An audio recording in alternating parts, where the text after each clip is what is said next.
recovery compass is a compass, but it shows you where you last died, which I think is a really cool feature. It's a shame that it's so late game of a feature, but I mean, you can get it really early if you're lucky.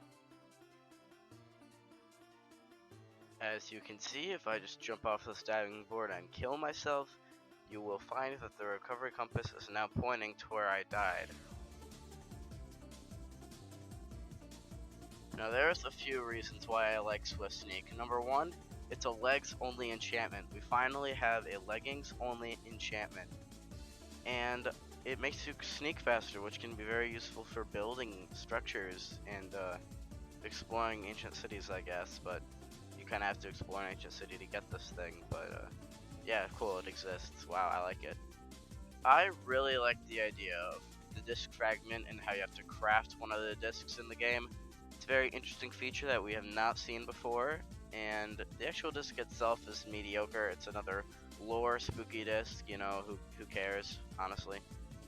I'm so glad they finally added this thing. The chest and boat is a feature I use very often, more than I thought I actually would, so yeah, ordered bag approved. Frog lights are some really cool light blocks that are kind of hard to obtain, and I don't really understand the hype around, but they're still good. Honestly, I love the mud bricks and the mud blocks. They just look so good as floors and ceilings and whatnot. And yeah, they are just like the best thing. Not the best thing, but they're pretty good. Glad they went back and actually added the goat horde in instead of forgetting about it, because you know Mojang likes to do that sometimes. But I like them, sort of. They're not practical in survival, but you know, not everything has to be practical in survival. So you know, this is a W in my book. This block just confuses me. You can't get it in survival, but it looks cool. I wish you could get it in survival, but you know, they're gonna add a use to it in 1.20 probably, but you know. I like the mangrove wood. I don't love it, but I like it. I like most of the blocks. They look really good, and I love the way the trees look. The wood type is nice. The log looks like meat, which, you know, I'm fine with. I like that. Do what the sign says, by the way. Not everyone's gonna agree with this, but I like the way the roots look for building ceilings or roots or whatever. This is what the trees look, by the way. Alright, who doesn't love Skulk? Honestly, I'm on board with this block. I like how it sort of looks like space, so it could fit in some of your like space interdimensional builds.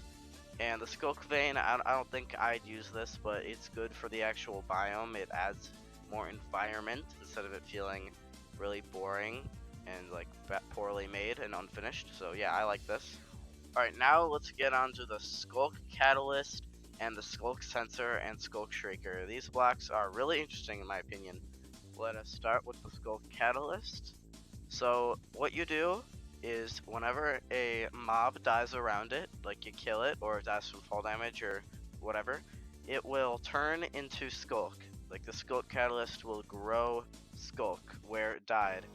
So yeah, this stuff is renewable, and when you mine it, it gives you experience. So yeah, I can see some overpowered, very abusive XP farms.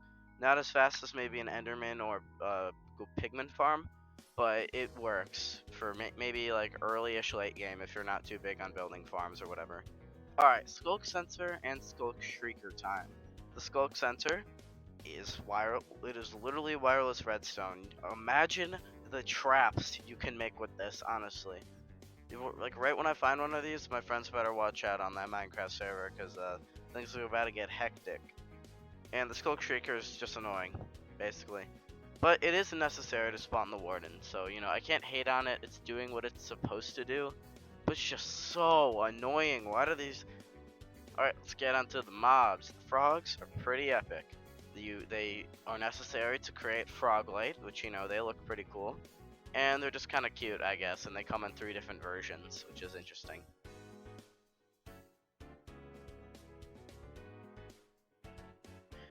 Allies, these are what I voted for in the Minecon thing.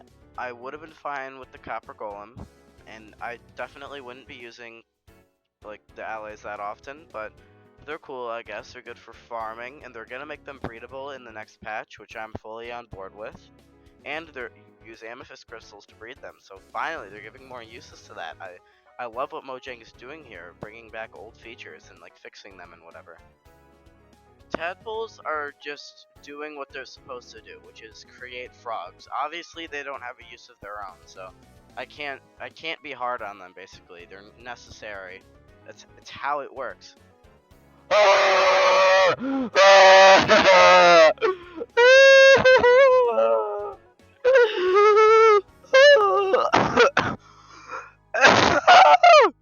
In all seriousness, I actually do like the Warden. It is not, in my opinion, it's not supposed to be killed. It's not a boss. It is a threat.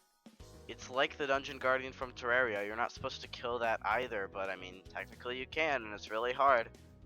But like, you're not supposed to kill it. It annoys me how people call this thing a boss, because it's clearly something more. Hee hee ha ha ha, hee hee ha ha, hee hee ha.